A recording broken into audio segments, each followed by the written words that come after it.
So in this last couple months, we've definitely been in a pretty rough season for DAO projects like Olympus, Time, and Rome. We've seen pretty much across the board projects fall over 90% from their all-time high. We've also seen articles and influencers proclaim that DAOs are dead, they were all big Ponzi schemes, and now they're just gonna all go to zero and that it's over. And during these past couple weeks, I've been working really hard behind the scenes to connect with these teams like Olympus DAO and Rome DAO and learn what's really going on behind the scenes. Why is this all happening? What are they doing during all this? And just to get an idea of what's next for these types of projects. Is it really over, or is there more to this whole story than meets the eye? And in this video, I'm gonna share what I've learned connecting with these projects and doing all this research, and what I believe based off of what I've learned is next for this whole entire space. And for all this to really make sense, you have to first understand how DAO projects came to be. The first DAO project or a rebase project was Olympus DAO. They had this vision of creating a crypto reserve currency that was backed by real assets and real value and had an innate intrinsic value rather than just being worth what people speculated the price of it should be. The idea was that each ohm would be backed by $1, but that the price of ohm would be allowed to free flow. So even though each ohm was only backed by $1, the price of ohm could go far over $1. It could go to whatever the market believed the price of ohm would be worth. This is kind of like how Bitcoin works or a lot of other crypto projects work, where it has a market decided value. And as time went on, the market did decide that the price of ohm was worth more than $1. And they said, it's worth $5 or $10 or $100. And when the market would say, the price of 1 ohm is worth $100, Ohm would sell bonds at a discount where they would say, hey, yes, the price of Ohm is worth $100 in the market,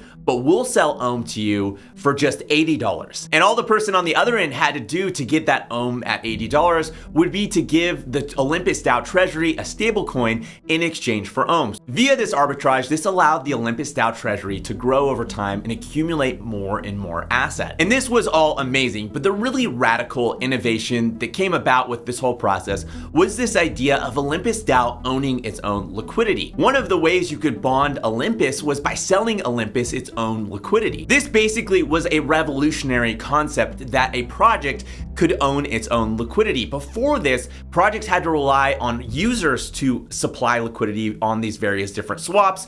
But when Olympus came around and invented this model where you could own your own liquidity, it changed the game in the DeFi space. And because this was so successful, other people started trying to copy what Olympus DAO was doing and started forking Olympus DAO. And if you don't know what forking means, it means just basically copying the code of Olympus DAO and relaunching it under another name. And at first, it was really just a handful of projects. We had Time Wonderland, which was the Olympus DAO of the Avalanche chain. And then we had a couple projects on Binance that were the Olympus DAO on the Binance chain. And then suddenly, every chain out there started getting their own version of Olympus DAO. And as things started to get more competitive among the forks, all these various different forks started raising up their APY to try to attract more and more users. At first, it was like 100,000% APY, and then it was 500,000% APY, and then somebody did 1,000,000%, and then it was 1,000,000,000%, and then it was 1,000,000,000,000%. Until eventually Olympus became the most forked project of all time. And the space became littered with rug pulls and scams and unsustainable APYs, and people who really just had no idea what they were doing. They just copied the code of Olympus DAO, stuck their name on it, and hoped to attract capital so that they could make a quick buck. And during all this, Olympus DAO's previously insane APY of 8,000% became almost irrelevant as the APY wars went on, because everyone else was promising 150 million%. Everyone thought that Olympus DAO's 8,000% was pretty low for the space. And during all of this, people started taking out quite a bit of leverage and putting it into these projects. If you don't know what leverage is, it just means basically taking out a loan against your assets and using that loan to reinvest more money into the market. I'm sure you've seen all the different videos for Time Wonderland and how you can wrap it and take out a loan and then reinvest it and then take out another loan and reinvest it. People were doing this across the board with a ton of different projects. And if we've learned any lesson in investing when it comes to stock market or the crypto market, when you have an insane amount of leverage in the market, eventually it all seems to come crashing down. And that's exactly what happened with what we now call the DAO apocalypse, where around mid-November, the prices of all these different projects started to slowly decline. And the way that leverage works in a market is when you have a little bit of a drop, people start to get a little nervous, so they start to take their money at a time because they don't want to have, margin calls, and that causes the price to drop further, which causes sort of this snowball effect where the whole market just rapidly starts to collapse and deteriorate, which is exactly what ended up happening because people were so over leveraged. These projects dropped rapidly in price, where today, most of these projects are down over 90% from their all-time high. And then suddenly the market, which had praised DAOs, loved DAOs, they were, everyone was trying to get in on the next big DAO, turned on DAOs and started calling them Ponzi's and started saying that of course they were unsustainable and we were all idiots for investing in them and that they're actually really bad, horrible projects. And obviously, if you knew anything, you would have known this would have happened. And now during all of that noise, I decided to go try to connect directly with the teams behind these projects. I wanted to learn from their viewpoint what was going on. Why did they think, all this was happening? Did they see a future in what they were building? Were they still even building anything, or had they given up on their own projects? I was able to connect with a range of different projects. I connected with projects that hadn't even launched yet. I connected with projects that had just launched, projects that had been around for a little bit. I connected with projects like Rome. And all of these projects had a range of different ideas as to why things were happening the way they were, what was next for the market. But all of them agreed on one thing, and that was that I needed to talk to Olympus DAO if I really wanted to get to the bottom of what was next for the space, where the space was going, and what was going to happen. Olympus was the original DAO project. They're the ones that originally came up with DeFi 2.0. They came up with staking and bonding. They understood it better than anyone else. They understood the vision, the mechanics, and the mathematical formula behind all of this. They had, of course, pioneered all of this. So if anyone knew, what was going on, why this was all happening, and what was going to happen next, it was bound to be Olympus DAO. And what I learned talking to the Olympus DAO team was really, really interesting. And I think there's a lot of things happening behind the scenes that most people really aren't aware of. And before I get into exactly what Olympus's team said, I want to go into a few stats about Olympus so that the conversation and the things that we are talking about make sense. Currently, as of the time of recording, the price per 1 ohm is $69 and the backing per 1 ohm is $58.93. Olympus currently has a treasury of $536 million in various different assets, the majority of them being stablecoins, meaning even if the entire crypto market were to drop, their treasury should remain relatively stable considering most of their assets are stablecoins. Currently, the market cap for Olympus is $635 million. Okay, so when I spoke with the Olympus team, here's exactly what I learned. First off, and I think this is a pretty big one, especially for all the people that are calling Olympus a Ponzi scheme, Olympus DAO currently has over $200 million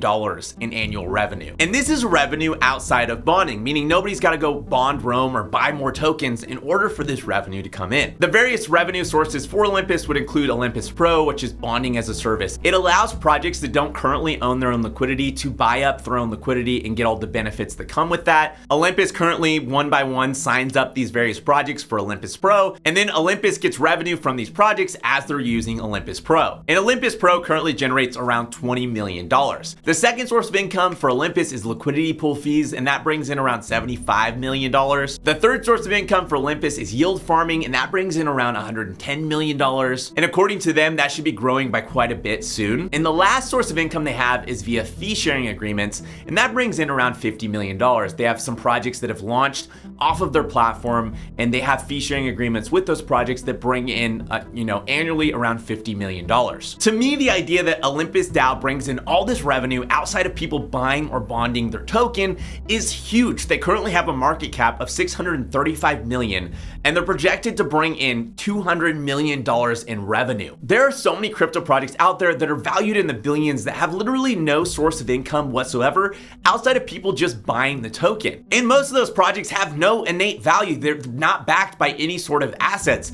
But Olympus DAO has $635 million worth of assets that are not ohm. They're different various stable stablecoins, they hold Bitcoin and other things. They have $635 million worth of assets in their treasury, and they're projected to bring in over $200 million in revenue over this next year. And all of that comes from just what currently Olympus is doing. But when speaking with the team, they mentioned they have a couple big initiatives in the works that should pretty massively expand the amount of revenue that Olympus is able to bring in the future. First one is Olympus Incubator, which is exactly what it sounds like. It's an incubator for projects that build on Olympus. And the second one kind of goes along with that, and it's called Olympus Grants, and it's $2.5 million that they have set aside to help fund projects that are wanting to build on the Olympus platform. I mentioned earlier that Olympus currently brings in $50 million annually in revenue with these fee sharing agreements, and the Olympus Incubator should rapidly grow that revenue over time. The third thing they're working on, which is a pretty big one, is permissionless Olympus Pro. Basically, currently when somebody wants to sign up for Olympus Pro, they have to go through a whole application process.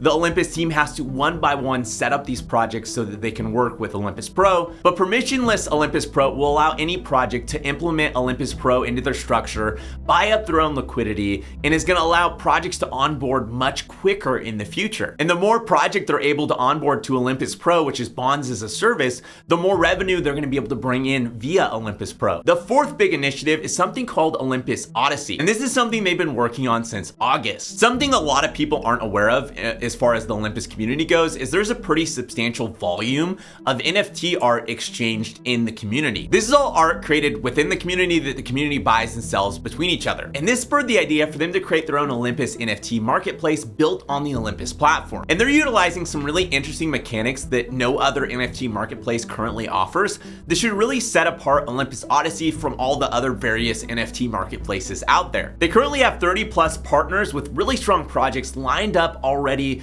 to launch when this NFT marketplace goes live. He mentioned that these projects currently have around 40,000 plus volume in ETH, and that all the fees generated from this NFT marketplace are going to go straight back into the Olympus DAO treasury and be a completely new revenue source for Olympus DAO. I was genuinely really impressed with all of this and what Olympus DAO was building, but I had two really big questions that I really wanted to ask the team. The first one was surrounding around what would happen if Olympus hit its backing per ohm. I'd gotten a lot of various theories from a lot of people on what would happen if Olympus hit its backing per ohm, but nobody seemed to know for sure. Most people seem to think that if the price of ohm hit the backing per ohm, then Olympus would sell assets from the treasury and buy back their own tokens so that the price would never dip below that backing price. The person I was speaking with connected me with Olympus's official policy team to get an exact answer on exactly what would happen. Their answer was really simple, and it was actually the opposite of what everyone had told me. And that was that the price of ohm can go below the backing price, but that the backing price is just its innate value. That made a lot of sense to me, and a really easy example if you want to understand how that works would be in the stock market. If you had a company that had $1 billion in cash, they had $1 billion in the bank in cash, but say the stock of that company crashed and the market cap of that company fell below $1 billion.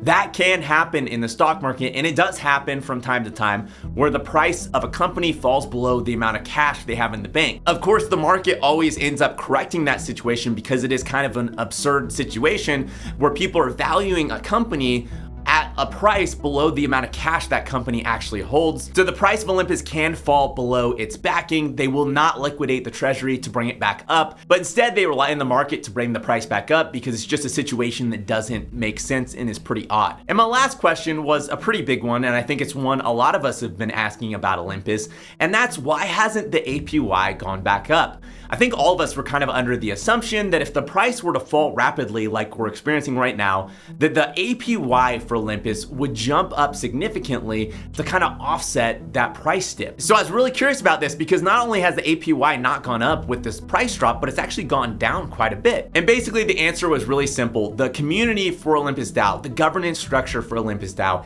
had a vote, and they voted to lower the APY, and that vote overrided any previous policy. So the previous policy that the APY would go up got overridden by this governance vote that is now reducing the APY from where it was around 8,000 to where eventually it should settle at around 1000% APY. And basically all this comes down to the APY wars we saw with all the forks, where we had these various projects offering 1,000,000% APY, offering 1,000,000,000 or 1,000,000,000,000% APY. And the whole point of Olympus DAO's APY was to attract users, but it kind of lost that ability and significance with all these other forks promising these crazy high, unsustainable APYs. And so for Olympus, it just didn't make sense for them to use the APY in the same way they had in the past. And if you're unfamiliar with how basic economics work, when you have these crazy high APYs, you're gonna have crazy high inflation. And the inflation's okay if you have enough people buying into the project to offset it, but it is creating sort of this constant sell pressure on the project. And so the lower you have the APY, the more you're able to reduce that pressure. And so by them lowering the APY to 1,000%, this should lower emissions and reduce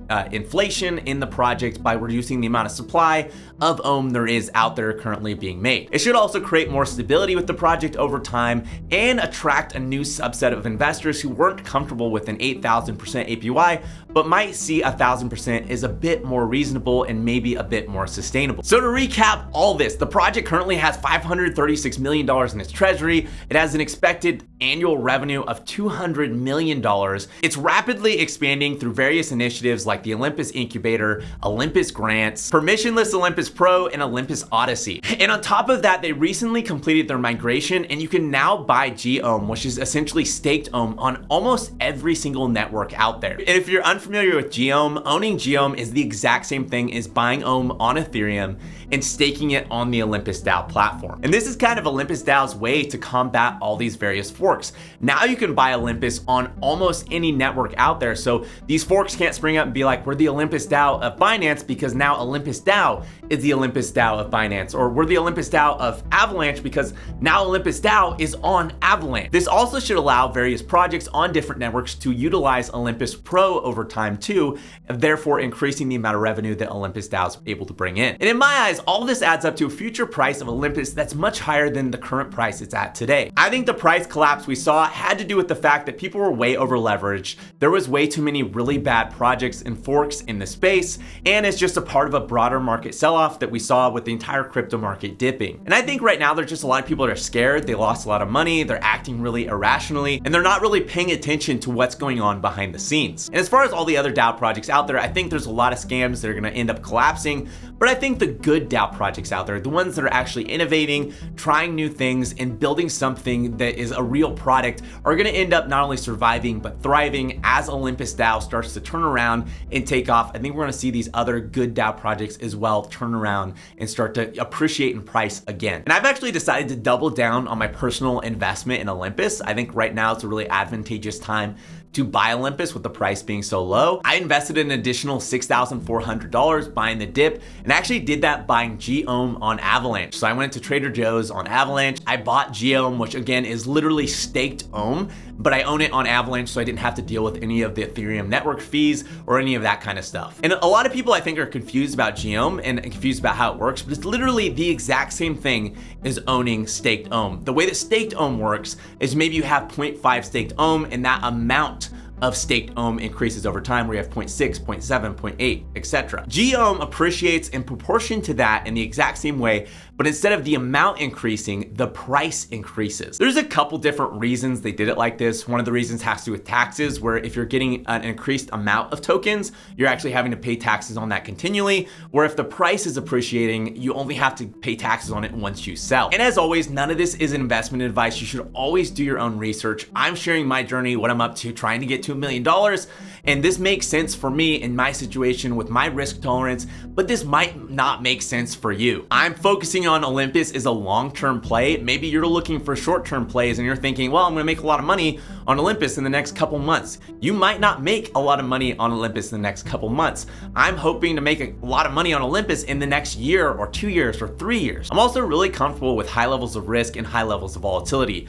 I'm not losing sleep at night because Olympus DAO dropped 90%, but maybe you're somebody who, if you lost 90% of your investment, you would have like a mental breakdown. So there's a lot of research that you have to do on your own, and a lot of things you gotta weigh on your own before just jumping into a project just because I'm jumping into it. If this video is helpful, make sure to hit that like button. It helps my channel grow. It helps this video get out to more people. If you have any questions or comments or anything like that, let me know in the comment section down below. And if you wanna see more videos like this, make sure you hit the subscribe button, and you gotta hit the little bell next to it if you wanna actually be notified each time I release a video. If you don't actually hit the bell, you won't ever be notified when I release a video. Thanks for watching, and I'll see you next week.